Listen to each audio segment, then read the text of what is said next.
So there's two different ones, Dickie. You gave us one looks like this and one looks like this. I think it's two One is different for things. special exception One's and for- one is for Oh, rezoning. gotcha. For rezoning, one's for Gotcha. special exception. I was like, what? Okay. Hey, Chris, you've got Yes, you've got a little feedback going on. Just make sure everyone's microphones are turned off if they're like their microphones on their phones and computers are turned off if they're by the computers. For some reason, we can barely hear you. What's that? Make sure that all of the microphones are off on any laptops or cell phones by the microphones because you got some feedback coming through. Okay. Make sure all the microphones are on. Yeah, the microphones are on. Test, test. Hello, hello. We need to pull them down a little bit. Hello. Is that good? Is that any better, Brandy? Yeah, and just make sure if there's any computers by the microphones or phones by the microphones that the mics on those are turned off. There it goes. And this Whatever it one was, for just this one. stop. The reason, I mean, the variance. Turn our Do we need one microphone for the up. variance, or we don't have to do No. anything? That's No. not, that's just No. for information. That's information. We Okay. don't have to take any action on that. That's great.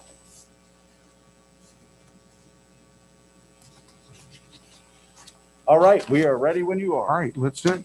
Okay, we'll open up the March 10th, 2021 Rockbridge County Planning Commission meeting. We'll call for the commission members, for those of who are listening in. Commission Member Hennis, Here, Commission Member Hines, here. Mr. Lucas Yes. is on Zoom. Yep. Mr. Whitmore.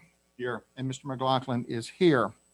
While the room is open to the public due to the size of the meeting room and the social distancing requirements, no more than 10 attendees will be allowed into the room at one time. Per the Governor of the Commonwealth of Virginia Executive Order Number 63, all persons over the age of 10 that do not have a precluding medical condition are asked to wear a face covering. We will hold citizen comments near the beginning of the meeting. At that time, the public is welcome to make comments unrelated to any of the public hearings that we're going to be going through tonight.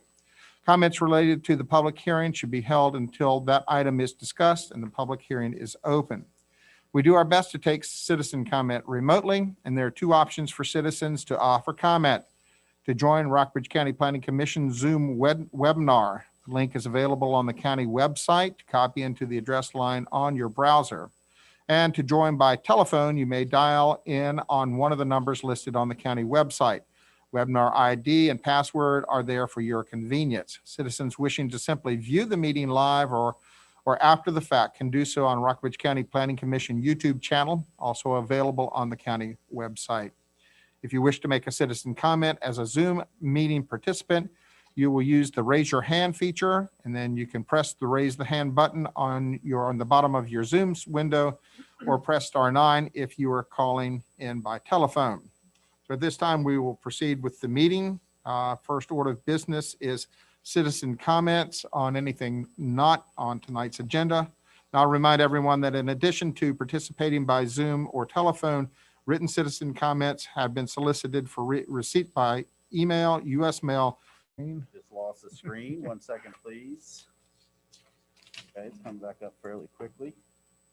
That might be why your microphone is not working properly. Oh, we couldn't hear. Robert, what did that do on your end? We just lost everything on our end. What did it do on your end? It dropped everything. It froze up and dropped everything on my end, and then kind of dropped completely out and then came back up with Okay. everything. You're in Same. the small box. Can you open it to the big box or? So we have lost some of our participants, so bear with me here. So we're back up.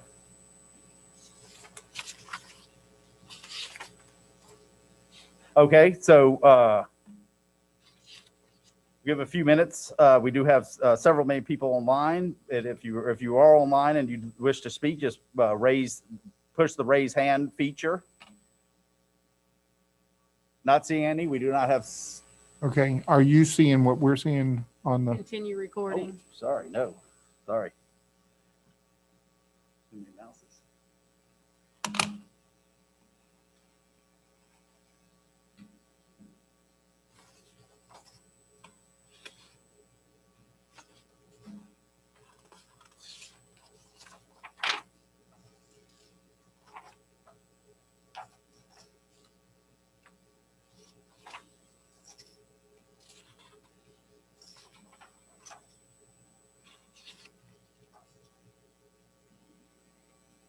There we go.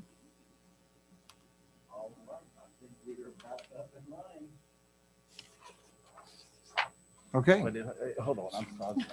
It is a different view than what we're used to. the little square up there in the, next to the X, get us back. There we are. Yes, sir. We are back up and running. Shake, rattle, and roll. Okay. With that, we've allowed plenty of time for citizen comments. We do not have a citizen comment. There are no citizen comments. With that, we'll go ahead and close the citizen comments portion of the meeting. Going on to item number 3, the approval of the February 10th minutes, other than a few minor. Does I don't see anybody have anything. anything? Nope. I make a motion that we approve the minutes as submitted with a few clarifications. I think you had just a few little things we had to fix. I second. We have a motion, and a second. All in favor? Aye. Aye. Robert, is that a wave your hand? There went Robert looking. Who went, Robert? Aye. We got an aye. I heard it. Okay, so the minutes are approved. Board of Supervisors report. Yeah, and I apologize. It's another thing I was failed to put on the package. We did not have any action items with the Board of Supervisors at the in February meeting. With that, the BZA did meet in February. That was just an organizational meeting. They adopted an electronic meeting policy and a continuity of government ordinance. I usually get that crazy and correct. And election of officers, that type of thing, but there was no pending applications. The TCO also met last week, and we'll go over the dynamic energy discussion during that public hearing, but they also reviewed the Shell station, former Shell station at Fancy Hill. This is across the street from Robert Young's holding yard. If you recall, that both of them been dilapidated and not in use for quite some time. And so it's great to see both of those gas stations coming back to life as gas stations / convenience stores. So those were the actions of the board report. Thank you. We'll move on to the Dynamic Energy Solutions. This we'll hear from them and then open up a public hearing.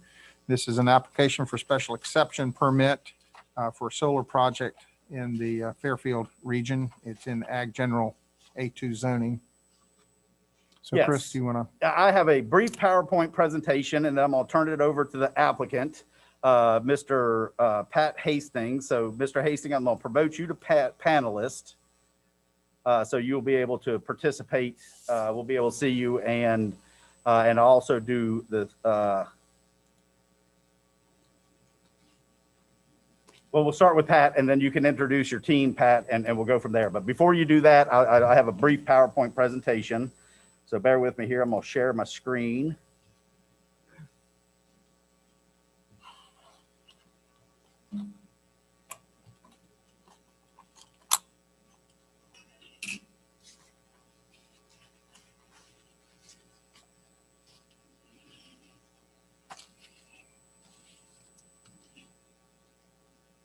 All right, and on this one, please.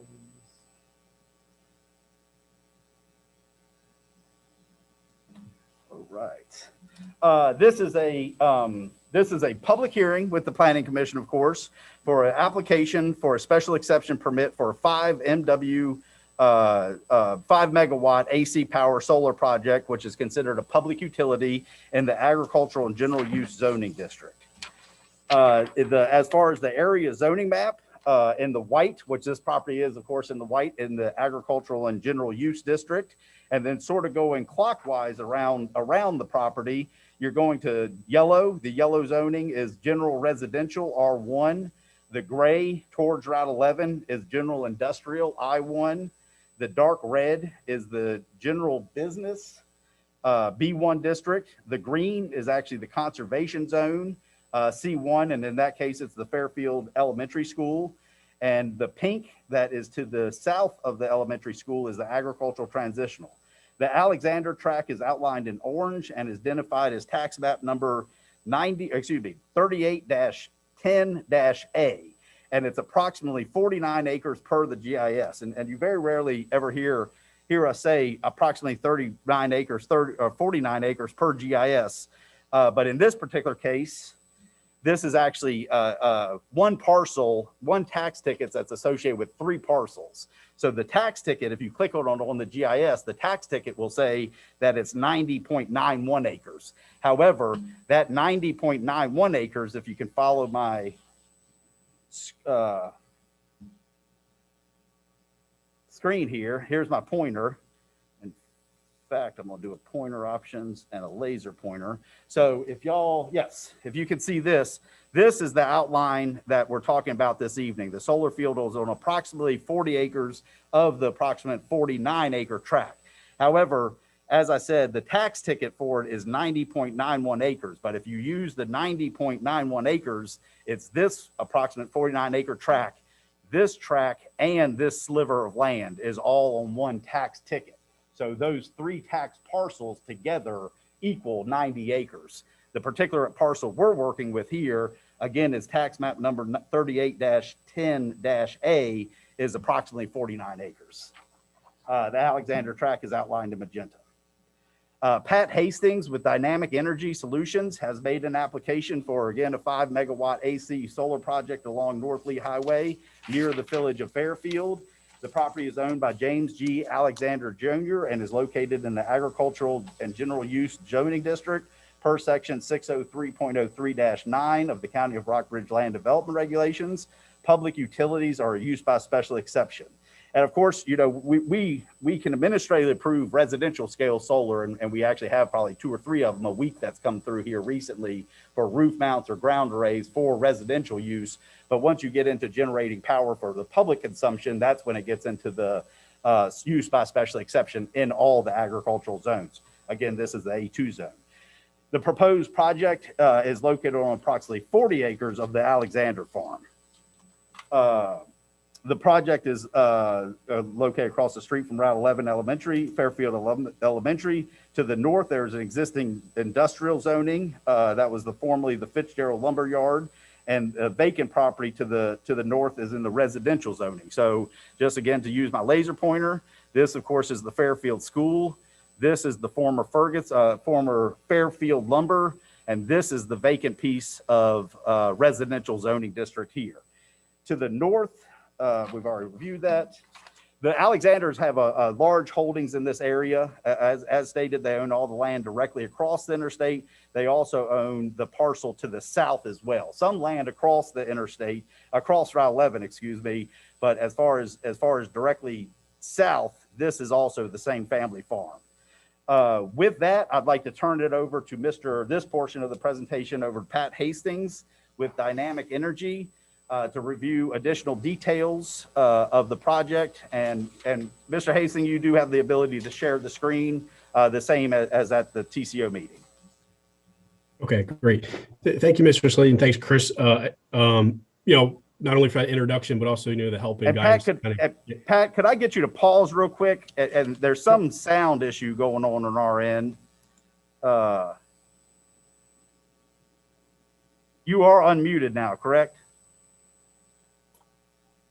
Yes. I am unmuted now. See how it just got worse. Bear with me here. Sure.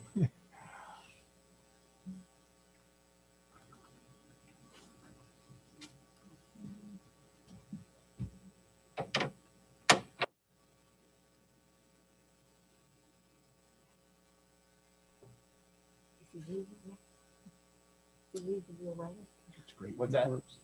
Biggie's giving me a hard time. It's great when it works.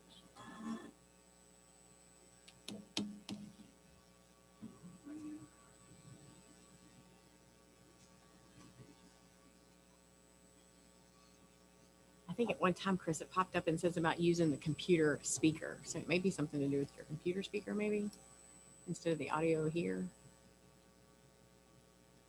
How about now, Miss? No, it's gonna be echo. Yeah. How about trying to speak extremely loud, Mr. Hastings? Sure, I'll go as loud as I can without hurting anybody's ears. Is that better? No, not really. Where's the speaker? No. Here, let me try this. Yeah. Chris, it's good on my end, what I'm hearing.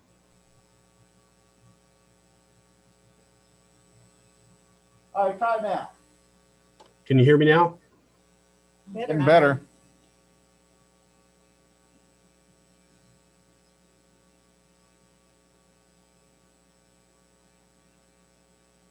All right, let's try it now. Sure, Chris, can you hear me now? Oh, there it Much comes. better. Yeah. Yes. Much better, yes. That's good. Okay. I have to- Yes. yeah. I think we're good. Try it now. Okay. Yeah, I was saying thank you for the introduction. Is that okay now? Can everybody hear me okay? Yeah, sorry, just some technical difficulties on our end, but we can hear you if you can speak up. Yes, sir. Sure, absolutely. No problem. And by no means am I a Zoom master yet either. So if you can't see my screen or hear me, just feel free to let me know. But yeah, again, thank you, for the opportunity and that introduction and your guidance in this process and getting us to this point to introduce this project. Just a quick recap of what Mr. Slayton said is, we're proposing a 5 megawatt AC ground mount solar project at this parcel. I guess first I'll start off, who I am, Pat Hastings from Dynamic Energy. I'm the Director of Project Management. I also have a couple colleagues on the other line here on Zoom, Micah Fox, who's the Director of Business Development, and a couple guys from the Timmons Group, Scott Wiley and Buckley. Scott is the group leader of landscape and architecture at the Timmons Group, and Trevor is a landscape planner there. So we thought it would be good to have them, support to answer any questions as well. So with that, maybe I'll pause and ask if I would to get them involved, if they want to talk or can talk. How do I do that? I can promote, and I'm sorry, those names again. Sure. It's Micah, Scott, and Trevor.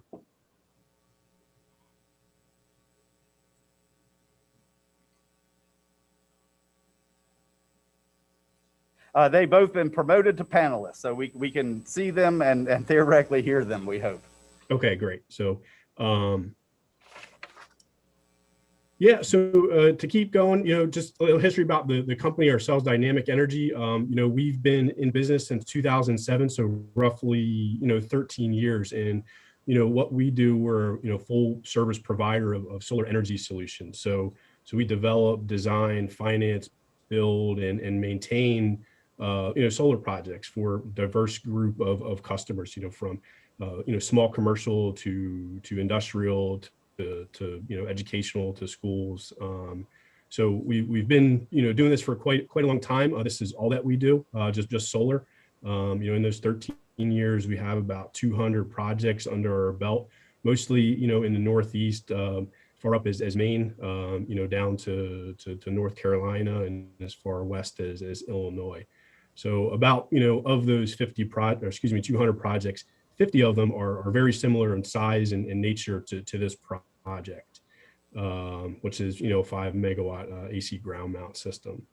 With that, I'll kind of just get into, I guess, the basics, and won't get too technical on solar and how it works and what the idea behind the project is. As I mentioned, 5 megawatts AC.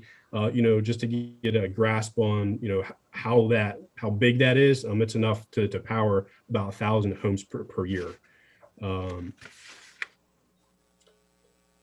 There's about 15,600 solar modules on this project. The solar modules themselves are mounted on a racking system that's made of galvanized steel. For this particular project, it's a tracking system. So what the idea behind that is, the racking system itself, it tracks the sun from the east to the west in the morning when the sun rises in the east. It will track the sun, all the way to the evening, and when the sun goes down, it will kind of revert itself back, and get ready to wake up again in the morning to start collecting energy again. So the way that the solar modules collect energy, they collect DC, they produce DC electric. There's these electrical boxes out in the array that convert the power from DC to AC. That conversion happens, like I said, in those inverters.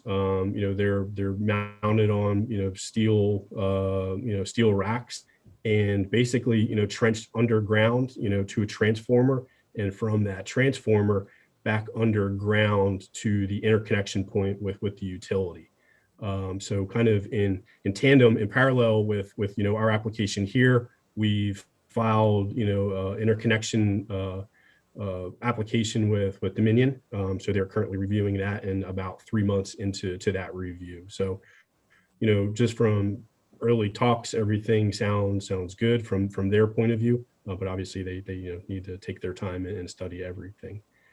So that's kind of real quick how it works. As far as construction progress, a project like this, from first putting a shovel in the ground usually takes about 3 to 4 months. Majority of this work is general labor, putting in the racking system, putting in the modules, and finer, I should say, labor skills such as electricians, doing all the wiring and making the final connections. We obviously have to install an access road to get to this site, and I think probably a good time to start sharing my screen and talk a little bit more detail of where this stuff is going. Can you confirm that you can see the site layout here? Yes, sir. Okay, great. Yeah, so as I mentioned, here the solar modules tracks from the east to the west. The inverters usually are mounted at the ends of the rows and collect that power. Underground wire goes to electrical equipment, and then underground to the interconnection point at the street, basically.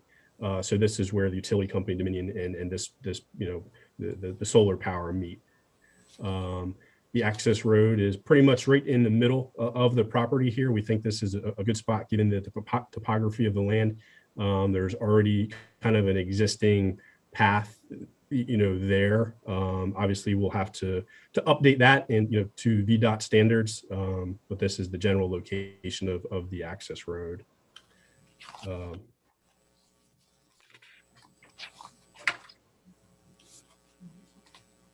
I should one thing I will mention, I did contact Alvin from the local VDOT branch there. So it is commercial. The type of access will be a commercial type access. So very similar to what you see maybe across the street or up the road, where it's about 30 feet wide. So we'll have a concrete, or I should say pavement access, and once you start getting back, it will be a crushed stone access road back into the array. Really for obviously ongoing maintenance and get equipment and people back in there for construction. Safety obviously is a big part. So I think there's not a whole lot of residential area. Obviously, as residential, I should say, abutters in this area. There is a school across the street. As far as safety, obviously, everything gets built to the National Electrical Code and civil codes. There's a 7-foot chain link fence typically that gets installed around these.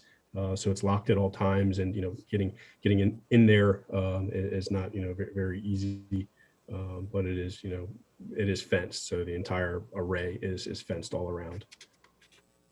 And kind of benefits I think of a project like this in this area. Typically how we build things. We provide construction management, we provide the oversight, and we're generally reaching out to a lot of local contractors and businesses to help get this project built, whether it's subcontracting with civil guys to build the road, electricians and general labor. We do have some specialized labor that we bring with us to the site, but a majority is sourced locally to build these.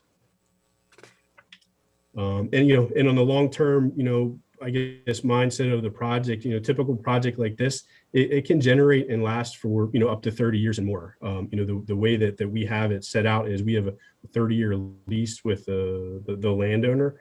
So at the end of this lease, there's a decommissioning plan that we've provided in our application. And long story short, it's basically, once the life of the system is done, you're removing everything, including the racking, the modules, digging up the wire that's underground and disposing of it, and kind of reconditioning to the site to its original condition.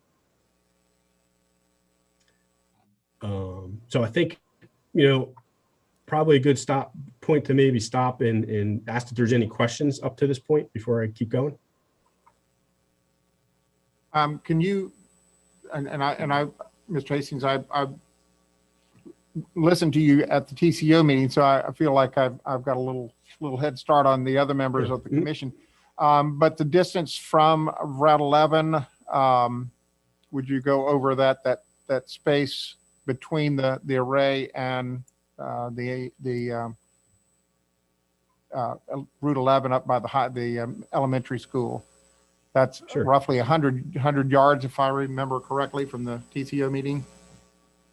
That's correct. So pulled up this portion of the drawings here. So it's about, to the fence, the closest to the road, I think, is up here is about 328 feet. So definitely, it's pretty far back. Our lease area itself, you can't see it in this drawing, but I can pull up another one, is I believe roughly 30 feet, 20 to 30 feet right outside this fence line.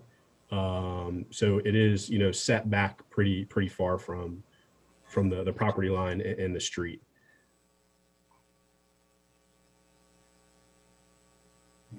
So, and I appreciate you bringing up the TCO. Part of this obviously is, a lot of people are going to care about is, how is this going to look? What's this stuff made out of? This is kind of where we brought in the Timmons group to help us design and come up with a preliminary landscape plan of, make sure that we try to integrate landscaping and plantings into the property boundary, especially along, Route 11, as it is the, tourism corridor overlay district. So part of this application, in the first couple of pages, you can see the landscaping that we've initially proposed. And one of the things that came out of the TCO review, first review, was trying to give a little bit more visualization than what we're showing here. We do plan on doing that. I know it's tough to see, kind of visualize and just look at this and say, hey, this is what this is going to look like from the street. So that is something that we're working on, and hope to get you guys and everybody in the next, couple of days to get a better idea of, how this landscaping is going to look and how the array is going to look in the field from a, aesthetic point of view.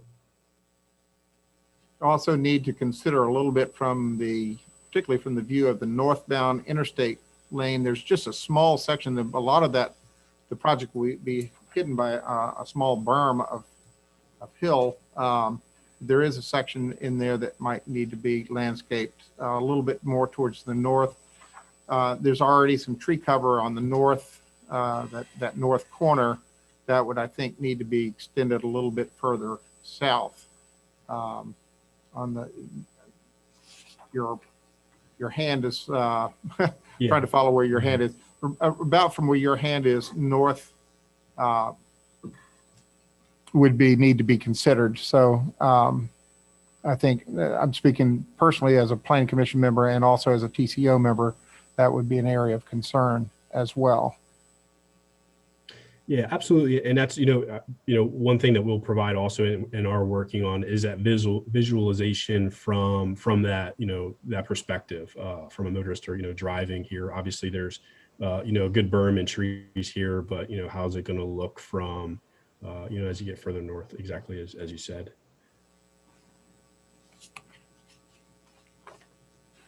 Anybody else have comments or questions? Mr. Hastings, just one last thing that came out of the TCO meeting that we would like for you to consider, at least put on your thinking caps with as well before we hear more. And should we be opening the public hearing? Well, we can have some discussion, then open the public hearing, certainly.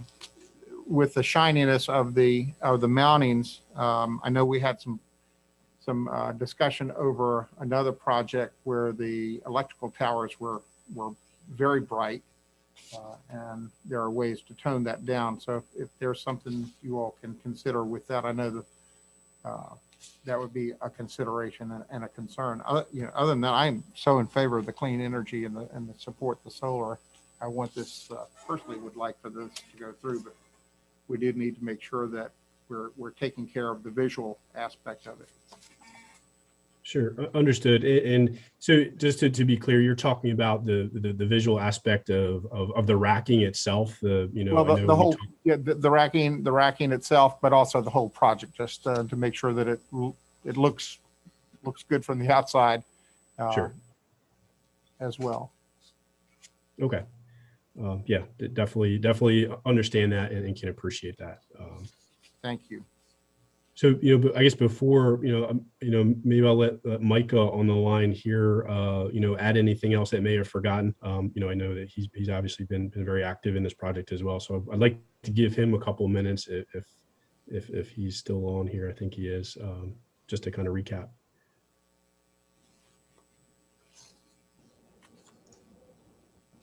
Thanks, Matt.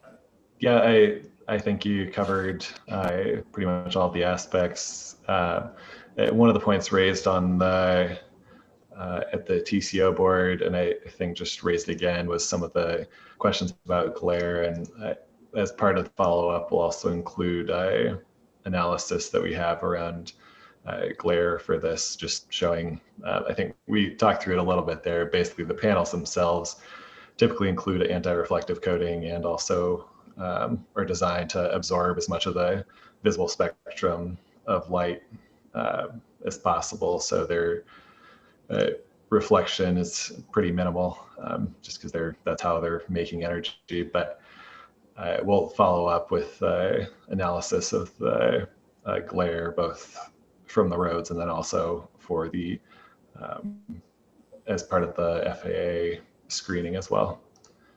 But other than that, I think that covers most of the main aspects for the site. Are there any other comments from this? I think we do need to open the public hearing. Yes, sir. Okay. All right. Thank you, gentlemen, very much. We're going to go ahead and open up the public hearing now. Is there anyone physically present who would like to speak? Anybody? Okay, so now we'll take comments by way of computer and the phone. At this time, I'll ask staff if there are any citizens that would like to make comments by Zoom with raised hands. We'll give a few minutes. There are several attendees via Zoom, so we'll give them a few seconds. If you would like to make comments via Zoom, please just use your raise hand feature. We do have one chat. So Zoom text. Nope, I'm sorry. That was just a request from Mr. Buckley to make Scott Wiley a panelist. So let me go ahead and do that. And that chat is taken care of. Anybody on the phone? No, sir. There are no phone numbers dialed in. Okay. As we go through this, and since we're not making any motions tonight, I would propose to the commission, if you all would be amenable, is to keep this public hearing open until the next time that we hear from the Dynamic Energy Solutions, so that the next time when we will probably need to take some action, that will be available to people. Yes. And anticipation, just to back up a little bit, anticipation for, this is the largest solar project we've had to date. And so relatively new special exceptions for us, obviously, utility scale solar. So with that being said, with input from I believe the chair, staff decided to do this on a 2-month process. So that would be a 2-month process, but not only with the TCO, but also a 2-month process with the Planning Commission itself. So the purpose of this meeting was to open the public hearing, and we will continue the public hearing and advertise as such for the April meeting, and then continue to obtain feedback. So there's no action required, and that was, there's no action required tonight. This is not scheduled for the Board of Supervisors. Do we need to? Do we make a motion? Do we have a motion to Well, continue? I would or like is that- to, if there is any further discussion on anything that they should be working on, as far as landscaping towards Route 11, we've obviously discussed about landscaping towards 81, or landscaping on the north and east side, or north and south side, that type of thing. that would be the appropriate time to give, this would be the appropriate time to give them feedback on any concerns or any changes y'all would like to see to the plans between now and next month. Anybody have anything? I just had a quick comment. It seems like it's directly across the road from Fairfield Elementary, and what a great opportunity to use it as an educational tool for the school. I don't know if the company's ever thought about maybe putting a few panels on the school and showing some monitoring equipment, how solar works. I mean, I'm sure all the elementary school kids are going to be looking across the road and saying, you know, what does that do? So just an opportunity, just a comment. Sure. Obviously outside the scope of this project, but. It's a great suggestion. Yeah, it's a very good suggestion. And, you know, we've installed a couple of ground mounts on colleges, right? So part of this system, you know, there is an online monitoring system where, you know, you can dial up a way and see what the system is producing, you know, see all the fun facts about it, you know, how much CO2 offset there is. So there's definitely a good educational, you know, piece to this we can incorporate with, you know, local schools and, you know, whoever in general, you know, the county in general. So there's definitely a lot of fun bells and whistles to look at for sure. Thank you. Lee, you brought up a good point earlier about the galvanized and the view with the towers earlier on, or a few years back. And I don't know if that included the fence and the fence post, because they're all galvanized, I'm assuming. And that's something that could be maybe toned down too, is in the start, which if we're looking at that, just something to think about, along with the mounting posts. Yeah, definitely, and that's something, you know, that you know, we took from the TCO to try and incorporate in our I guess our visualization that we're going to provide is different types of fencing. So yeah, and as far as the galvanized, you know, of the racking itself, trying to come up with a solution. I'm not sure how easy that will be to you know, change the actual color of it, but at least give everybody a better idea, you know, what it looks like. That was one thing I wondered, if there was an opportunity to see actual photos of, you know, in a field, you know, 40 acres or whatever it is. If you guys have done so many projects, I'm sure you have 50 or so projects, you could give us some idea of what it'll look like.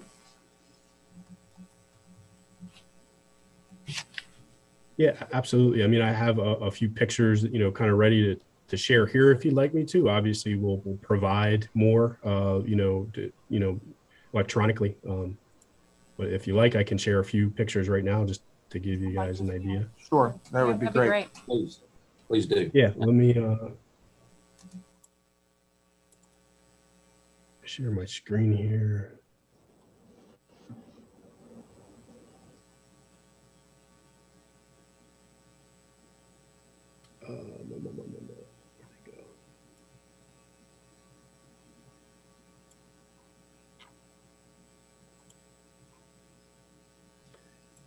Here's a pretty good example of one that we just completed. This one is, oops, sorry, that's the inverter. This is the electrical equipment. So this is, you know, this is a different type of system. This is a fixed mount system. So this doesn't actually track, but if you can imagine, you know, just basically this type of racking system, you know, following the sun. But this is in general, you know, how it looks from, you know, I guess closer up. And then you can kind of see the fence that you typically use, you know, galvanized, and underneath it's, you know, it's the galvanized steel, you know, racking. These, you know, this is the electrical equipment pad that's typically installed. You know, this is about, I want to say 20 by 15 feet. So it may look bigger in the picture, but it actually is pretty small. These are the inverters that I was talking about earlier. They convert the DC to AC. And typically they're kind of hidden, you know, out in the array underneath the racking or at the ends of the rows. You know, we mount those on galvanized steel posts. And here's, I think, a pretty good one to give you, I guess, an overhead of, you know, a system, you know, to see the spacing in between and so on. How many acres is that we're looking at? Do you know? So this one, I don't know off the top of my head, but this is probably very, very similar in size, if not bigger than the project we're proposing. I'll add, so I think the total parcel that Chris showed in the very beginning was 40 acres. I think when all is said and done, we're actually only going to occupy about 29 acres. That from the fenced in area. That's a good point. Mhm. Anybody else have any other comments, either from Dynamic Energy or from the Planning Commission? Good. All right. Thank you, gentlemen, very much for your time, and we look forward to hearing more from you at the next meeting. And so, Chris, we're ready to go on to the next. We are ready to go on, and I will Okay. continue. We have continued that public hearing, so I will advertise as such for the April meeting. Okay. All right, next we're going into the Viasat Inc. Public hearing, application for special exception permit for a satellite-based high-speed internet facility in the general B1 zoning district. Yes. And Mr. Hastings, if I could get you to stop sharing your screen. Perfect. I appreciate that. And thank y'all, each of y'all, for your time.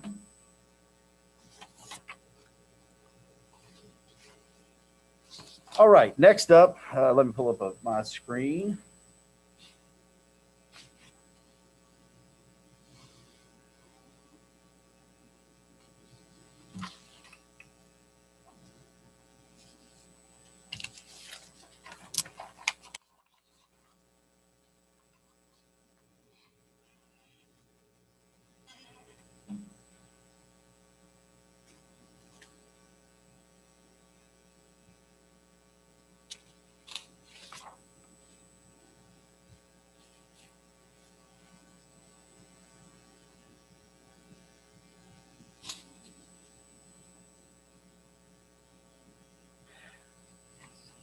All right, next is a public hearing for Viasat Incorporated, application for a special exception permit, satellite-based high-speed internet facility, and that is also considered a public utility. This particular case, it's in the general business zoning district. That would be the B1 zoning district. A little bit of the area zoning map.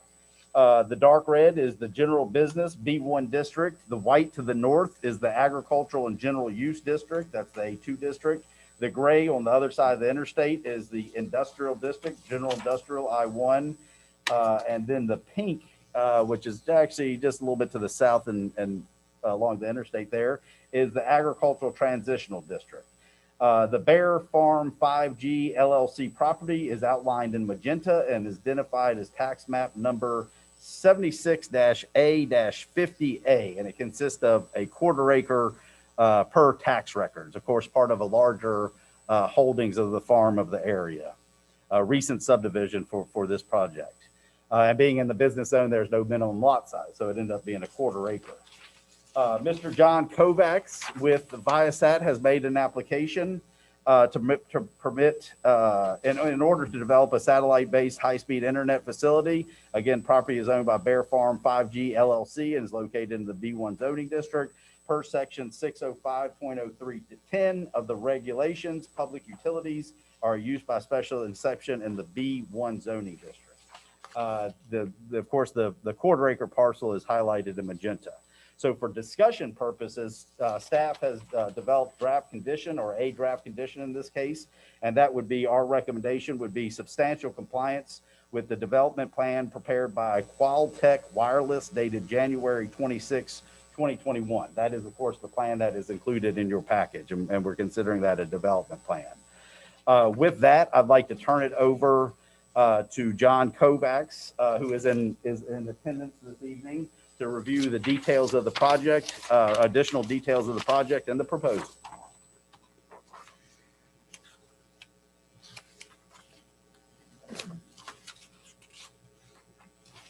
Thank you, Mr. Sladen, members of the Planning Commission. My name is John Kovacs. I am here on behalf of Viasat. As Mr. Sladen had indicated, Viasat is an internet service provider and they do that via their satellite orbiting network. The proposal that we have before you is to install ground-based equipment, which will consist of a 6-foot diameter satellite dish and 2 small network cabinets. And the purpose of this installation, among many of others that we're currently working across Virginia, North Carolina, Tennessee, and Georgia, is to provide internet service via satellite. As you all know, it's been roughly a year since the pandemic has come into place, and the demand for internet access at the home, at the business, anywhere you can find internet access has just exploded. And people are trying to find competitive ways to deliver internet access. And in many areas of this portion of the Commonwealth, it's very difficult to get internet service unless you have it delivered via satellite. So what Viasat is trying to do is upgrade their current network. They are a current internet-based or satellite-based internet service provider.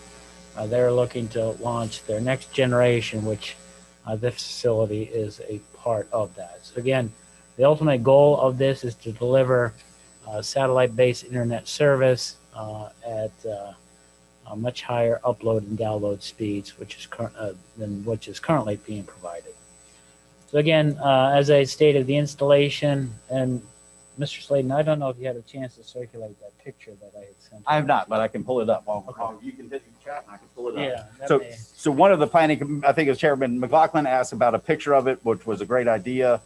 So with that being said, if you continue to speak, I can share my screen and find this for y'all. Okay. Again, as Mr. Slayden will bring up the picture that I provided, the dish itself is 6 feet in diameter. It sits off the ground roughly 2 feet, 2.5 feet. So the total height above ground is no more than 8.5 to 9 feet. This is not a tower. This is not a large structure. It's a single dish, again, 6 foot in diameter. There'll be 2 network cabinets associated with it. One cabinet measures roughly 2 feet by 2 feet by about 3 feet high. And there we go. So let me just refer to the picture here, because like they say, a picture speaks 1,000 words. Obviously, the round structure is the dish itself. That's a 6 foot diameter dish connected to a pipe mount. The reason it's elevated off the ground is obviously it snows around here, and they like to keep it above ground so that snow doesn't interfere with the equipment. The round cabinet, which I like to refer to as the R2D2 cabinet, is an oscillator, and that is what helps the dish itself stay focused on the orbiting satellite. And then the small 2 foot by 2 foot cabinet on the raised platform is the network cabinet that's basically the brains of the installation. This particular installation is within a fenced telecommunications compound. That's why you see the barbed wire fencing. We are not proposing barbed wire fencing at all. But roughly that's the footprint of the installation. So as Mr. Slayden had indicated, we're on a parcel of land that is 1/4 of an acre in size. Our total installation is 700 square feet. It was roughly 25 feet by 28 feet, of which we're only building a very small portion of that area. What you see here on the picture is basically the extent of the installation. The reason we've chosen this location is the way Viasat moves its traffic is over dark fiber or single mode fiber network, which is running along Bearswood Lane. There's a Chantel switch. If you're familiar with the area, there's a Chantel switch across the street. There's a large fiber presence along that street, and Viasat is going to tie into that fiber network, and they're going to transport the data back and forth from the dish to the internet cloud back up to the orbiting satellite. We're going to bring in power. We're already working with BARC on having power delivered to the site. And this facility, as you can see, is unmanned. So it doesn't generate any traffic, doesn't generate any noise, doesn't generate any pollution. doesn't generate any waste. So it is completely passive in nature, and it will remain unmanned throughout the life of the project. We'll take a pause. Any questions? I have some questions, but do we want to open the public hearing first or? We can, if that's the conclusion. Yeah. I mean, I'm happy to address If any you questions. can just handle questions as they come, and we'll see what comes from public hearing. Yes, sir. So at this time, I'd like to go ahead and open the public hearing. Is there anyone physically present to speak? Not seeing any. So then we'll proceed to the electronic. Anybody Zoom? Hands raised. We have 2 attendees. If anybody'd like to make a public comment, just please use your raise hand button, and we'll give you a few minutes.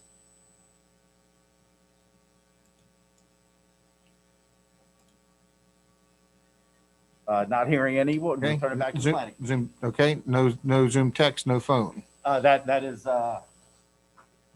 is correct. Okay. There's no chats and there's no phone numbers associated with the attendees, so that's correct. Yes. Okay, so then we'll go ahead and close the public hearing at this point, turn it back to the commission. Anybody have any questions? Do not. The footprint of this is very, very small. But as far as screening, do you all provide any kind of screening or anything around that very small space? So good question. So it right now is proposed to be fenced in with a chain link fence is what we propose. The issue is screening, like let's say vegetative screening, for example. Well, vegetative screening grows, and if you notice the dish itself is very low to the ground, and if anything grows to block the view of that dish, it in essence negates the ability of the dish to operate. So Viasat has always respectfully requested that vegetative screening not be included because it basically eliminates the effectiveness of the installation itself. What about panels or anything on the chain link or even? So what we have done in some instances, and if it's a request of the commission, we can install a wood cedar fence in lieu of the chain link fence. The wood fence we can propose would be 8 feet high. Again, the structure itself is just slightly higher than that. So wood fence would be an agreeable screening method, but again, the trees eventually grow much higher. And, as the previous applicant indicated, they're around for a long term. Viasat is proposed to be around for a long term as well. And their concern is that anything vegetative would just grow and cause issues in the future. Thoughts? I will say, obviously the last project we have approved in the area was the Chantel project as indicated. And in that particular one, that does have a chain link fence, but it does have a landscaping associated with it on the outside side. And I don't think that had a site, a view dish that did, yeah, it had vegetation, growing vegetation going to affect that. That's correct. That is correct. Yes. So There was some landscaping screening associated with that one to the, that would be to the north and to the east, I believe. Right. Or, I'm sorry, to the north and to the west. Right. And your satellite's pointing southwest, is that? Correct. Okay. Roughly 189, 190 degrees. Is it visible from what road would it be visible Well, from? it's really not visible, wouldn't be too visible from the road. There is vegetation along, if I, Bear Woods. Bearwood Lane, it's pretty extensive vegetation. Mhm. there is one potential home site that's right there that would be looking right at it. I think that's the, Yeah, let me take a few minutes and share my screen one more time. If I can just minimize that. So this is the GIS, of course, get everyone oriented. Bears Woods Lane, intersection of Bears Woods and East Midland Trails here, going up the hill here. This is the existing Chantel facility that we talked about. This was the phase one, if you will. And then you can recall it was only a few months ago they came back with an expansion plan. Well, these were the original, it is a chain link fence, and these were the original plantings. You can see these plantings that were associated with that site plan. The single family dwelling Mr. McLaughlin is referring to is 177 Bears Woods Lane. That is a vacant house. I think it's the 7-day Adventist owned that, and it is vacant at this time. We staff have had discussions on, potential development of that parcel for church purposes, obviously. So the screening plan or the fencing plan would certainly come into play. I agree. There's a heavy wood line here. Some of that will be removed during the construction of the entrance itself. We won't. We're using the existing entrance that is there today. So Mr. Holland has a gate Located here. Today. Correct. We're going to use that gate. So great. That's great. That's even better. Yeah. Okay, so I apologize. And so the other area that in my opinion is sparse as far as landscaping. Obviously, you have some tree line vegetation or fence line vegetation, I should say, here. But knowing that, having a conversation with Ms. McLaughlin about the proposed screening, I of course reached out to the applicant and do have a plan showing a wooden fence. If the planning commission is leaning towards that, we can review that. We could ask them to putting the chain link fence up, put the slats in like we did Robert Young up at Fancy Hill when they put the holding yard in to screen everything from US 11. We could do that and it would be fairly inexpensive, and it wouldn't be something that would cause any problems in the future, other than maybe they might have to replace a slat once in a while if one of them broke. Would be adequate. Updated. Yeah, we keep the Painted fence or from falling down or wind on that hill. And on the particular Robert Young, Robert Young's application was required to do a wooden fence to the north or to the Route 11 side, and then a wooden fence along the that would be the southern property line of that particular one. But there was some slats that were involved as well. They're different transparencies. We've learned in other projects that sometimes they're not as a solid blocker as we originally anticipated. There's also black screening that's associated, black netting, I should say, that's tied onto it as well. And as far as the fence idea, I will share. This was the fence plan that was, when requested, this was the wooden fence plan that had been, I assume, previously used in previous projects with this particular application. So, Mr. Kovacs, would you all prefer to do the wooden fence versus the chain link with some sort of slats or? Yes. So, and here's my reason why. So we would prefer the wood fence. The slats could crack, they could break. It becomes more of a maintenance issue. The netting also could, with heavy winds, rip off, and then it's flapping, and then it looks not good over time if there's maintenance issues with it. I think that the fence is the simplest. I'm sorry, the wood cedar fence would be the simplest thing to implement. Mr. Sladen had indicated we've done it at other installations in North Carolina where the planning commission is required. Our preference would be for the wood cedar fence. Makes sense. And just to be on the same page, because I wanted the cedar. This shows a pressure treater, which I'm sure it's we would be. I assume the planning commission would accept either one, the pressure treater or cedar. Yes. Of course, the cedar prices would be, I assume, higher. All right. Mm-hmm. I think this is a great project, and Agreed. we do need the internet. Yes, we all need it. There. I can attest. I have 2 kids still at home. All fighting. You ready to make a motion? I am. I can do it. So I make a motion that the Planning Commission recommend to the Board of Supervisors that the special exception permit for Viasat Inc. to develop a satellite-based high-speed internet access facility in the general business B1 zoning district for public utilities per section 605.03-10 of the LDRs on a 28-foot by 25-foot lease site located along the west side of Bears Woods Lane on property owned by Bears Farm 5G LLC, identified as tax map number 76-A-50A, be approved with the following conditions. 1, substantial compliance with development plan prepared by Qualtech Wireless dated January 26, 2021. 2, wooden fencing for screening purposes. We have a motion.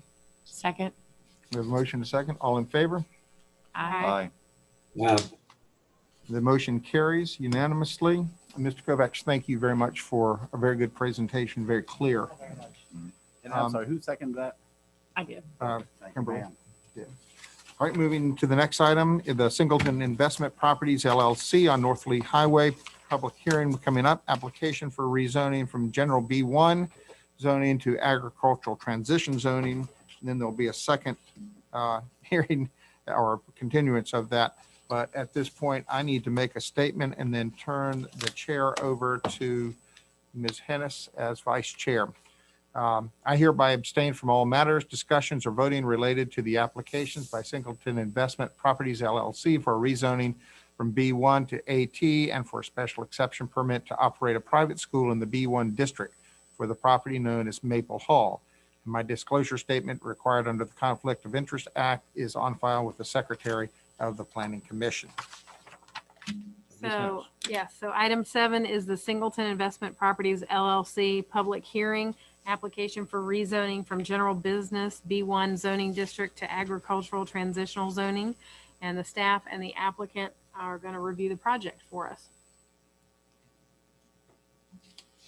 Yes, bear with me here. This is actually two separate public hearings with two separate applications. Obviously, the second public hearing is contingent on the successful outcome of the first rezoning. So with that being said, bear with me here. The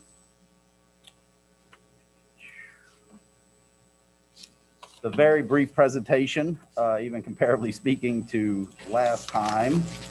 The first public hearing we have is for Singleton Investments Properties LLC, application from rezoning from general business B1 with conditions, with proper conditions to the agricultural transitional district.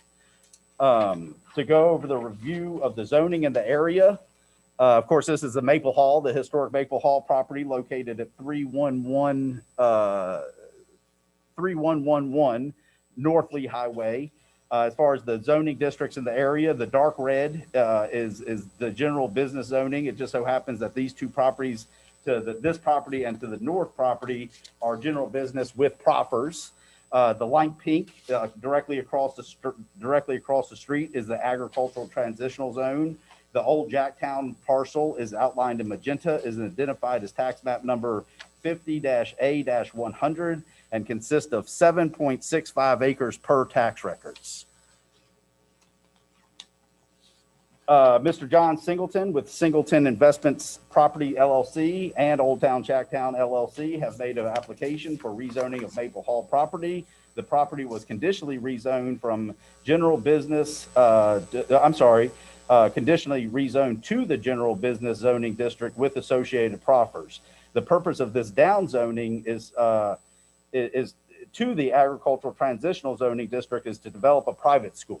And so with that being said, we ran into this a couple times here lately, but there's some opportunity for vocational schools in the business zone. There's also, I believe a provision for a church school, and there is not a provision in the business zone for a private school. There's other zoning districts in the zoning ordinance that provide for private schools. One of those is the agricultural transitional zone. And so it's private schools are a use by special exception in the agricultural transitional zone. So that is the purpose of the down zoning running concurrently with that second special exception. With that, this is not pertaining to the special exception with the private school, but with that, I think I'm going to turn it over to Mr. Singleton and Mr. Philip Clayton, the current owner, to review the details. And we'll probably hold off a little bit on the details on the school until the next public hearing. But if you want to just give an overview of the rezoning or the purpose of the rezoning, come on up. So good evening. I will save a little bit more about the school. I'm John Singleton. I'm CEO of Singleton Investment Properties and Maple Hall Academy. In taking a look at finding this property, before I get into the bigger presentation, we found Maple Hall in January. We saw it being an absolutely perfect location. And when speaking with Philip, we're now under contract, also pending the financing and closing, that would be done hopefully within the next 30 days. The only thing we're waiting on now is, what's my word? It's what we're waiting on, that we're waiting on the appraisal, to come back. And that's the only thing that we are waiting on. But we're asking for the rezoning application so it could go into agricultural transition. So it would open up the opportunity to be able to have a special exception for a school, in that particular zoning area. Thank you. So we are, at this time, we're going to open the public hearing. Is there anyone physically present who would like to speak? And you could have gotten up before the Yeah, public sorry hearing, of about course, that, but yes. come on up. Go ahead. I'll speak with the public. Yes.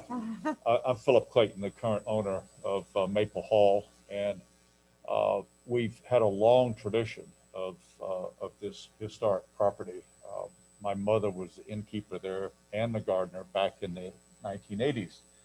My youngest sister was married in the backyard, so I've got a lot of familial connections with this property, and we sell it reluctantly, although it's the time of life when my wife and I need to be slowing down. I've known Lee since he was about this high and I was about that high, and I've just passed 70, coming up on 71 next week, and it's time to slow down. So we were looking to pass Maple Hall to a worthy entity, and I think we have certainly found it in John and Lynn's operation of this school. The more I read about it and learn about it, the more it excites me. What really excites me is John's intention as this school progresses and builds and develops here in the county. He intends to create a wing of the operation that will be devoted to encompassing young men who cannot afford it. This will be a charitable branch of this operation, and I think this is essential, and certainly the aspect of this endeavor that was very appealing to me, because it opens the door to a youngster who would never be able to afford it otherwise. And I find that very exciting, and I'm in total support of John Singleton's operation and his anticipated adventures from henceforth. Anybody got any questions for me? No, thank you. It sounds like a Certainly. great project. Yes. Certainly a pleasure to get back amongst old friends here. I'll tell you what, this has been a delightful evening. Thank you. Thank you. We will now take comments via computer and phone. At this time, I'll ask staff if there are any citizens that would like to make comments from Zoom, verbal or text. There are no hands raised, and there are no phone numbers, and there are no chats. Okay. With no further comments, the public hearing is now closed. PC, do you guys have anything? Any commission people? No questions? Seems pretty straightforward here, so. Kimberly? Yeah. I'll go ahead and make a motion. I make a motion that the Rockbridge Planning Commission recommend to the Board of Supervisors the rezoning of the 7.65 acres parcel known as Maple Hall and located at 3111 North Lee Highway in the South River Magisterial District, identified as tax map number 50-A-100, owned by Old Jacktown LLC from General Business B1 with associated proffers to agricultural transition. A-T be approved. We have a second? Second. Second. All in favor? Aye. Okay. So the motion is passed. We're going to go on to agenda item number 8. This is Singleton Investment Properties LLC public hearing application for a rezoning from general business B1 zoning district. Didn't we just do that? I'm sorry, I might have copied and pasted your notes page incorrectly. Like, that's not right. I was like, I just read that. I wasn't expecting that. All right, we're going to try this again. Singleton Investment Properties public hearing application for the special exception permit, private school in the general business B1 zoning district. I apologize for That's okay. letting you down there. So do we have a presentation? Yes, I have on the a very, school? again, a very brief presentation. So bear with me. I'm not sure why this is asking you this each time, but let's see here.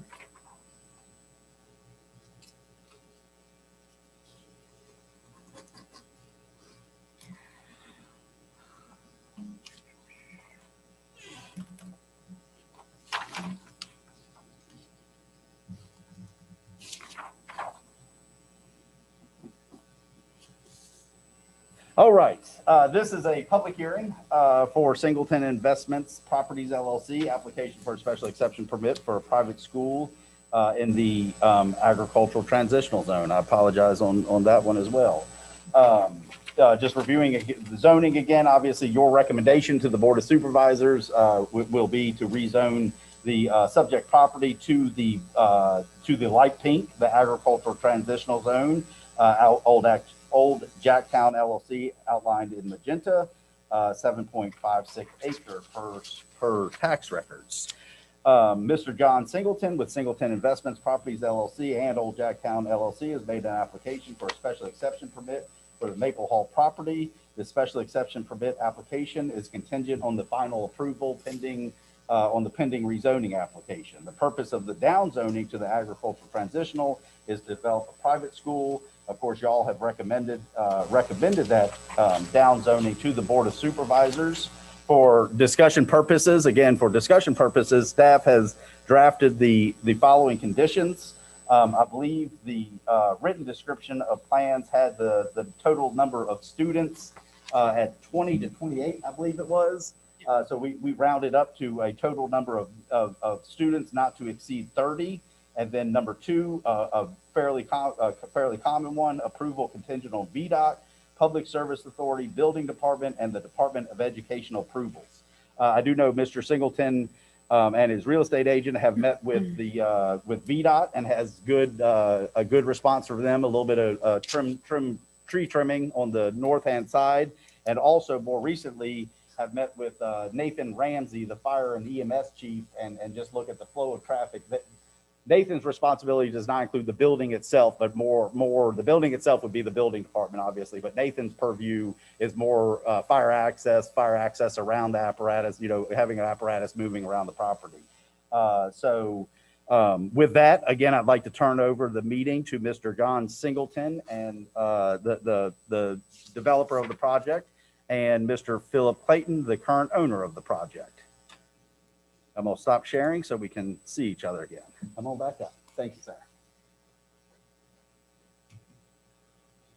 So good evening. I'm Dr. John Singleton. Again, I'm the CEO of Maple Hall Academy and Singleton Investment Properties.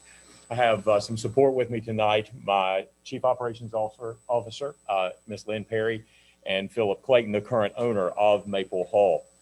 I'd like to thank, Chris Slayton, the Director of Community Development, and the Rockbridge County Planning Commission for hearing the application for rezoning and now for the special exception. I discovered Maple Hall Inn while on the drive to Shenandoah Crossing for a short vacation in January. Obviously, she caught my eye. When I came and visited the property in the greater Lexington area, I simply knew in my heart it was the right place. The property is currently zoned commercial or business, and we're asking for that property to be rezoned back to agricultural transition, which we've already done now with an exception for a private school. So let's talk about that private school for just a little bit. I am a former public school teacher and public school administrator. I have been in public and private education now for 35 years. Don't judge my age. I have recognized, though, during this time that many families and students need services outside of the home. It has been my mission for the past 35 years to assist children and families in becoming resilient and empowered. And we know that, obviously, from the presentations that we've had before, the internet need with students being at home, we've seen a lot of families, unfortunately, they have crashed, and an enormous amount of anxiety. And we're seeing more and more of the work that we do working with the total family system itself.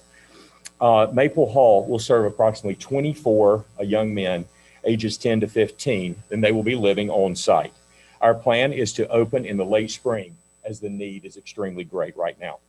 We will be recognized by the Virginia Department of Education as a private school and accredited by Cognia, formerly known as Advanced Ed and the Southern Association of Colleges and Schools.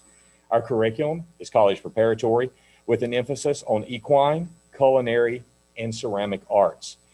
Our school is a year-round with multiple breaks built in. You may want to know what kind of students will be attending Maple Hall. Students attending Maple Hall are smart and college-bound. However, they may struggle with learning differences in reading, language expression, and math. The typical student may also struggle with making friends and being connected and really addicted to the screens. And we do a lot of work on that. So our students are creating human-to-human relationships rather than relationships that's just connected to a screen. It's our goal to teach young men the importance of school and also the importance of community. We will hire approximately 28 local individuals as teachers and staff, including special education certified teachers, student mentors, counselors, a nurse, weekend adventure staff, maintenance personnel, and all those will add to many jobs for this community. Community involvement is essential to our success. My goal is to use all local vendors and to utilize the resources in the greater Lexington area. A recent economic impact study showed that schools similar to Maple Hall put back nearly $75,000 per year per child back to the local economy through increased tax base, local procurements, and families visiting from out of town. There will be no major property changes to Maple Hall. It is my goal to maintain her history and integrity of this historic property. We will be removing the old dilapidated tennis courts and replacing them with a green grass recreation field. Bringing new life back to the old gal, as she's affectionately known, and it excites me and I'm so desire and have such a great desire is for the greater Lexington community to feel the same way about restoring Maple Hall to her grandeur. I appreciate your time and consideration and any questions that you might have of me this evening. Thank you so much. Anybody have any questions up here? And Philip, if he has anything else. Yeah, and to mention quickly about the 501c3 that we will be doing as soon as we get going, it will be called Maple Hall Family Foundation. And that will be put in place just as quick as I can get through some of the other create that nonprofit to be able to help the young men here as well. It's my goal to always try to to create a scholarship where we've got one or two local students that are attending with the other young men. Great. Thank you so much for that wonderful presentation. That gave us pretty much everything, all the questions I had, answered all those. So very thorough. Appreciate that. One of the other things I might mention, some people have mentioned about the interstate and the worry, about that. I mean, obviously a lot of schools are always located near highway. I think it has to do more about, for us, our policies, procedures, and supervision, right, of the young men, and making sure we will be having, we have no sleeping staff. In other words, a shift in, a third shift that are awake while the boys are asleep, monitoring security cameras, helping with laundry, doing those types of basic things, and also be monitoring those cameras that will be stationed, out front and in various places to be able to monitor anything that is going on around Maple Hall. So we'll feel pretty secure with the embankments that kids are not going to go down that, people are not going to try to get up that, but just in order for us to be able to be more secure, we're going to install plenty of security cameras that will be monitored 24 hours a day. So have you done this before? Because it sounds like you've thought of pretty much everything. This is not my first rodeo.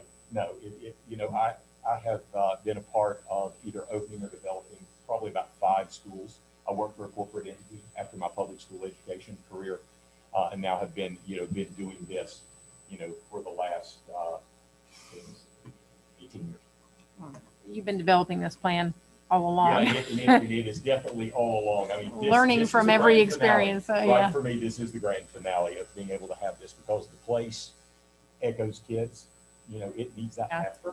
I've right? been to Maple Hall, looked at it extensively with you guys, and it's a fabulous place. So I think it's it is. And I going to be think wonderful. it was just a perfect place, and thank you for that. Mhm. Thank you. Appreciate that. Okay. No questions? No other questions? Just your student base. Where do you anticipate recruiting or your students coming from? Sure, great question. The students come actually referred to me from a professional. So there is a group of individuals around the United States called professional educational consultants. So these are people that families, hire for placement when their child is really struggling. Most are clinical psychologists, counselors, educators, and sometimes it's just, really great parents and adults who want to be able to place. So it's their job to find the right school that fits that need of that child, right? Because there's so many different schools out there to be able to find the exact fit that they will be able to work the best. So students come from all around the United States. Mainly from us, it would be, from Texas to Maine, this quadrant of the United States. A few come from the Midwest and a few come from California. But where I've seen the majority, is from, the greater Southeast and a lot in New England that we've come this way. Yes.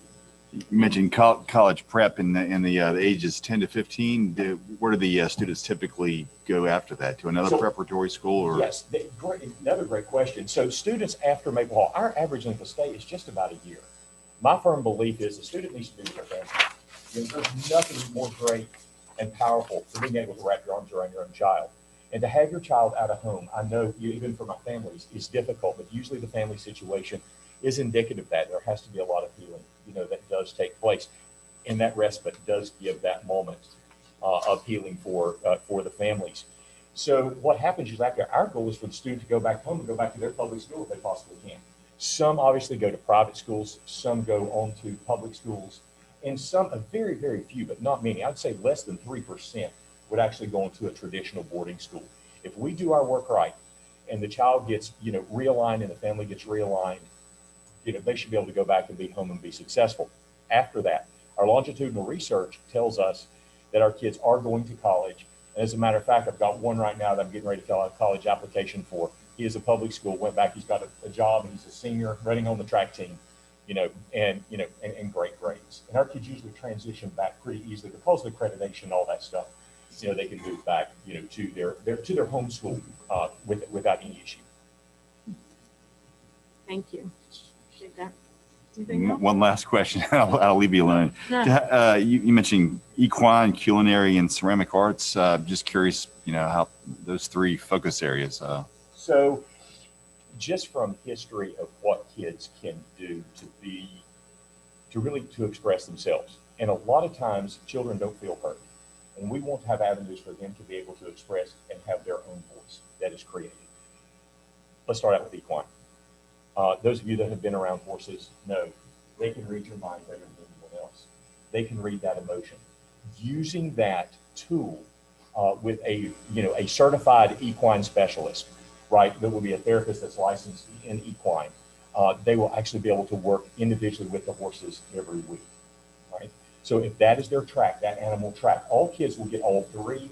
The kids are going to kind of be able to track which one they kind of lean toward. Ceramic arts, obviously that artistic expression, is really huge. We'll have a kiln, and we're going to have a great place for them to be able to throw as well as do hand building.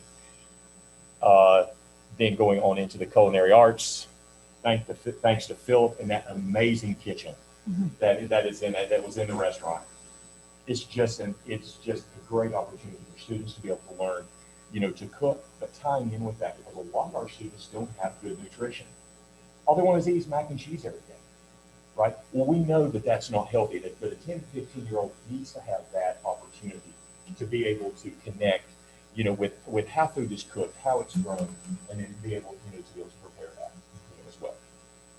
So they get an overview of all, but they'll kind of get to pick one track or the other that they would have more emphasis in, each week. Okay, thank you so much. All right, Chris. So we are going to open the public hearing at this time. Is there anyone physically present who would like to speak? No, ma'am. Okay. We'll now take comments via computer and phone. At this time, I ask staff if there are any citizens who would like to make comments from Zoom or the phone. No, ma'am. There are no hands raised, and there are no questions in the chat room and no phone numbers associated with Zoom this evening. Okay, thank you. With no further comments, the public hearing is now closed.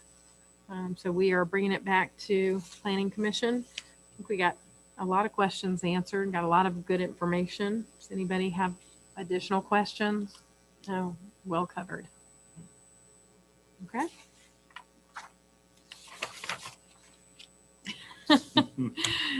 Okay, I'd like to make a motion that the Planning Commission recommend to the Board of Supervisors that the special exemption permit to develop and operate a private school in the agricultural transition A-T zoning district per LDR section 603B, 0.03-17 on a 7.65 acre parcel known as Maple Hall, owned by Old Jacktown LLC, located at 3111 North Lee Highway in the South River Magisterial District, identified as tax map 50-A-100, be approved with the following conditions. Total number of students not to exceed 30. Approved contingent of VDOT's Public Service Authority building permit and Department of Education approvals. Okay, you have a motion? I'll second. Second? All in favor? Aye. Aye. Okay, the motion passes. All right, and now I'm going to hand it back over to you, Chairman. Boy, it was McLaughlin. tough being quiet during all that. And I slowed down Phil Clayton's still going to be 99, better, moving faster than 99% of us. So, Guarantee that. knowing the beast from a long time ago. One of those kids, one of those guys we looked up to. Look forward to. Thank you all. Okay, now we go on to Sarah Reynolds, public hearing application for a special exception permit with pet grooming kennel in the agricultural and general uses A2 zoning. So, Chris, we'll turn it back to you. It's a very short presentation, and I'll turn it over to Miss Reynolds. Share screen.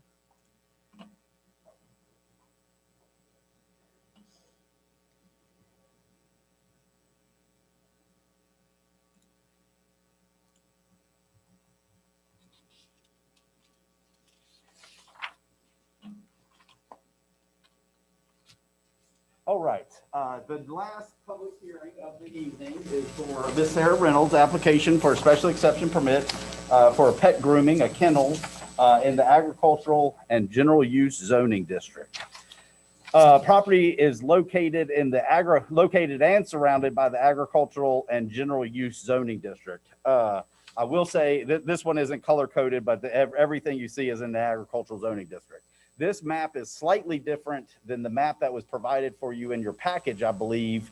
And we've done some research, and it actually showed the original tax map information showed this property having a strip of land in between the property we're talking about tonight and then 3563. So it included a strip of land that went right through here. Through some deed research and conversation with the neighbor, that is incorrect.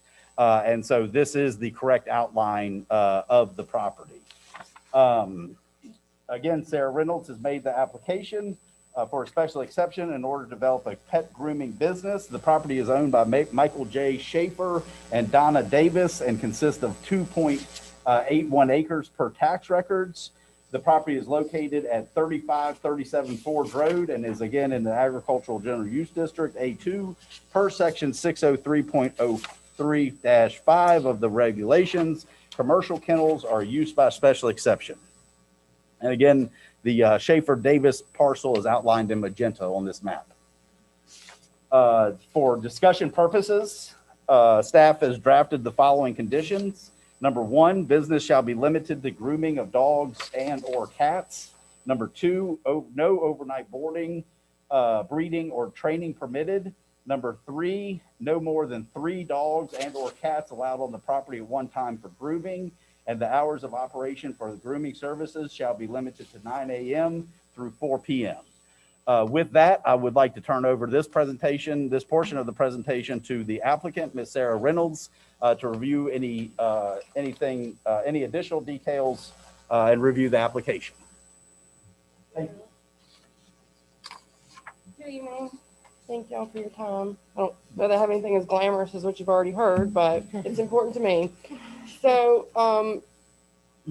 I guess he really touched on everything. It's solely going to be a grooming business. There won't be any retail boarding, nothing of that sort. It actually is a trailer. It was bought from Lois Cash, who was a groomer, and she has retired. So we bought the trailer from her. We have well water, so the water is self-contained on the trailer and will be emptied into our septic after use. The waste removal is bagged and placed in containers at the end of our driveway, and we pay Clean Earth to pick up every Wednesday. And the noise will be minimal based on the fact that we don't overlap appointments, and the trailer itself is well insulated. I guess really the only other thing that I'll add is that there is a need for this right now. Again, Miss Cash has retired. I've spoke with Gail, with Gail's groomer. She's been very nice in helping me, and she's not taking any new clients. Pampered Pups isn't taking any new clients right now. And then the groomer out on Route 11 by Rockbridge Animal Hospital, she's retiring.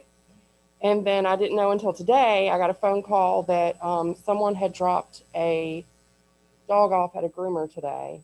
That person had dementia, and they could not remember where they dropped their dog off. Oh, So I got a phone call today asking if we had this dog, and I was like, no, we don't have anybody here. We don't have any dogs.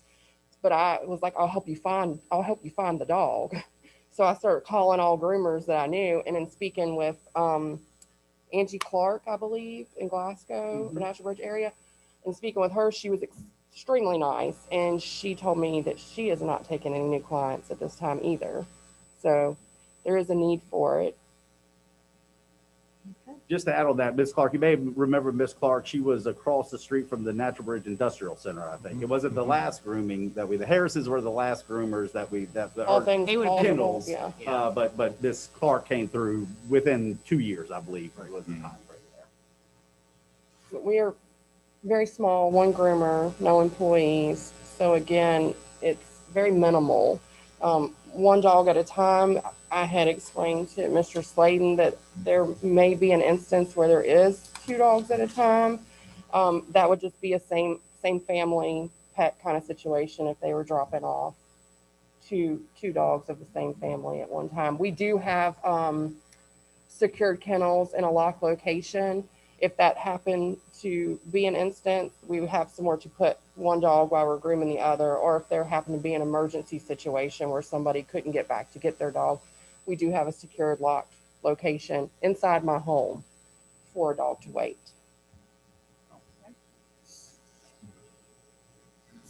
All right, I think we can go ahead and open up thank you, Sarah, and we'll open up the public hearing. If we have more questions, we'll come back to you. Okay, thank you. So at this time, we'll open the public hearing. Is there anyone physically present? And that looks like there's no one here. So we'll proceed to the Zoom. Chris, are there anybody? There are no attendees, and there are no chats and no hands raised. No phones? No phone numbers associated with the Okay. Zoom. No, sir. Well, if there are no further comments, then we'll go ahead and close the public hearing at this time. I will add that obviously we're talking 1 or 2 dogs, and I did add 3 in the conditions. That's just some flexibility in the future.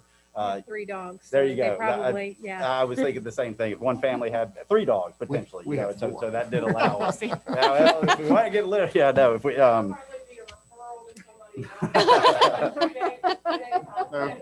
you go. I didn't want to make that distinction between the request and what staff has suggested. And one thing I will add, it is a trailer. We are at our home currently. We were supposed to buy the truck to pull the trailer to be mobile, and this cat stole it or away it underneath of us. So I don't think my Durango will pull that trailer, but, you know, in the future, I know it's a need too. We've had a ton of people reach out and be like, are y'all gonna be mobile? Because after TC, you know, there's nobody else doing that. Yeah, So. I know, it's tough. Thanks to Gail, she takes care of all four of ours, so she's wonderful. She has more than she can pray over too. She's busy. She messages me all the time. She's not taking any large dogs, but she's speaking with Angie this evening. She's not neither one of them are capable of picking up dogs now over 75 pounds. Yeah. Have you had any anything from any neighbors? I mean, any concerns with them or? No, they all let their dogs scream. The only neighbors that I haven't heard from are the ones behind me, the Coleman. I assume they don't have animals. But no, you know, the people to the right of me, I mean, they have hunting dogs. So They probably make more noise than the one or two dogs that would be at your kennel. when I found out about this, I didn't even realize I had to have a special use permit, but in finding out, I was thinking, well, why does the next door neighbor with Yes. all hunting dogs? Right. My windows in the springtime, why don't they have to have a permit? That is not a use by special exception for the record. Yeah. But no, and then the neighbor across the road, that's a huge horse farm, but that is so far away from me. I understand that it's adjoining property on the other side, 608, and then Laura next to me, she has dogs, so no one really, that I know of. Great. I will report that we did get one phone call and that citizen had some concerns at first, and that the primary concern was the ability for this to morph into, if that's the proper word, overnight kennels. And so once I stated that the process is the same, I reviewed some previous draft conditions. We had not gotten these drafted yet, but once I stated that in order to overnight board or train dogs, that they would have to go through the same process with the same, you know, ad in the newspaper, zoning action pending, certified bail, I believe the comfort level was raised. All right. Great. Anybody else have anything? Just one comment on the conditions, number 4, why cut it off at 4 o'clock, not 5, you know, like normal business hours or? That was actually a direct, I was not as liberal of that one as the request, and I believe that was a direct, I would believe that time frame was a direct request from the applicant. We do want to include more flexibility as staff took the liberty to do, or at least suggest, I should say, we certainly can, you know, amend that to 5. I would suggest 5. Yeah, it's just, I just put 4 o'clock because, I mean, 5's fine, but we just put 4 because with one groomer in the way I set up the appointment book, the last dog would come in at 1, and if we're still working on that dog at 5 o'clock, we probably need to get into another session. Right. I'm giving a dog a bath time or 4 hours later, there's problems. Might take my dog that long. And it's a baby, so we're trying to. Sure. We don't want to work till 5. Right. Let's just set it 5 for, you know, Flexibility. flexibility. Absolutely. Let's do that, yeah. Okay. And we can make that into a part of the motion. Okay. All right. Any other discussion, questions? No. So I will make the motion that the Planning Commission recommend to the Board of Supervisors that the special exception permit for Sarah Reynolds to develop and operate a pet grooming business in the agricultural and general uses A2 district per LDR section 603.03-5 at 3537 Forge Road, Glasgow, Virginia, identified as tax map number 98-14-2A1 in the Natural Bridge Magisterial District, be approved with the following conditions. 1, the business shall be limited to grooming of dogs and or cats. 2, no overnight boarding, breeding, or training permitted. 3, no more than a total of 3 dogs and or cats allowed on the property at one time for grooming. 4, the hours of operation for the grooming services shall be limited to 9 a.m. to 5 p.m. I second. We have a motion and a second. All in favor? Aye. Any opposed? Okay, motion carries unanimously. Thank you, Sarah, very much for doing what you're doing. Thank you. There is a need. Okay, moving on to Chris, a notification of a variance request. Yes, and I apologize, I did not put this information in your package, of course, put it in the agenda. We do have a pending application for a variance request. Bear with me.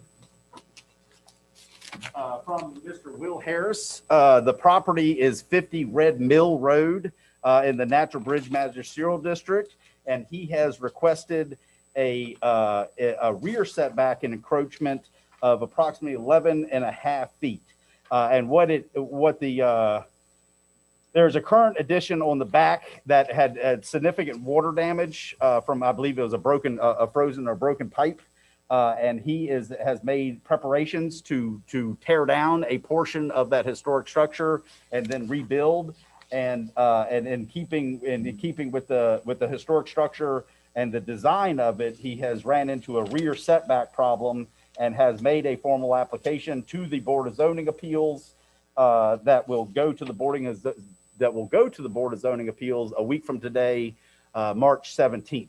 So part of the variance process is it's required, I believe it's required by law, to put this notice on, at least notify the Rockbridge County Planning Commission of the variance request. I will say it's very rare that y'all ever make a recommendation or take action on it. It's just placed on the agenda. We explain the variance request to y'all and take any questions. I noted in the, I guess whatever you sent to or what you have there in there, that today they wouldn't let the interstate be that close to historic, to this historic. I believe that's the correct statement. Yes. I can't remember the existing distance away. I think the existing distance away is 39 feet, I believe, something like that, from the interstate. And so it's extremely close for a historical structure. Obviously. He's looking for an 11-foot variance or something. That's correct. Yes. An encroachment up. Yes, ma'am. Okay. So no action is required on that. It's just the purpose to put it on the agenda is to notify the Planning Commission. Okay. Thank you. All right. Next is adjournment. Make a motion that we adjourn as of 8:42. Second. We have a second. All in favor? Aye. Aye. Motion carries. Thank you all, everybody, for your time and efforts. And Chris, thanks for everything. Lots of Victor, thank papers. you. Yeah, no, that's a lot of paper. So if y'all want to We don't return have that, to. we can. We don't have to keep. I mean, like for next time, do we have to reprint off all that stuff for? They'll have a new application. I mean, they'll be adding a few new things. There'll be some slight. There'll be. Well, maybe yeah, there could be some slightly different information, but I I would. don't want to have to. I wouldn't reprint that whole. It's Yeah, no, I'll mostly try the not same. to. Yes, absolutely. I mean, all the information will be included in next month's package, obviously. But as far as reprinting it, Right. if y'all I'll can, just hang on to this. perfect. Yeah. I appreciate that. I believe all of y'all have. Yeah, all of y'all were provided hard copies. Yeah. So, Yeah. So is that working out fairly well as far as the Yes, digital excellent. copies and then Yeah, hard that copies? works- at the that meeting? works I Okay. can review it on there. I just don't want to print out 120. Yeah. Oh yeah, absolutely. I would expect you to print. Yeah. Sometimes it comes out in a different format, which my printer won't take. But if it's in an 8.5 PDF form, then I think that would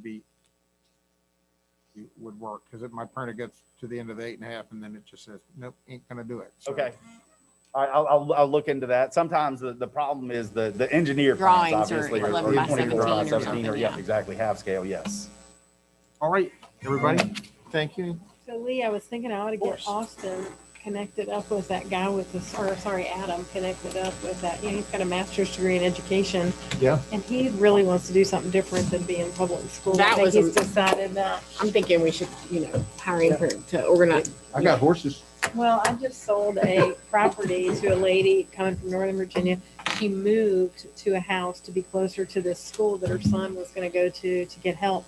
They kicked him out within like 2 weeks, and she had just bought a $500,000 house. Hey, Chris, Now you're they're still recording and live. Is that your? All right. what Is was that your on? conflict? Is that on? Oh, My no, son's the his real- I son left the will be- meeting. You need to leave the meeting from the main computer. I'm with you. I appreciate that. No, but So do I've you got think him I beat should by a wear couple of this years. mask Even though I've had my 2 shots. I've had They one said shot. we didn't have to do it anymore after we got our shots. You're still, God, CDC is still saying wear it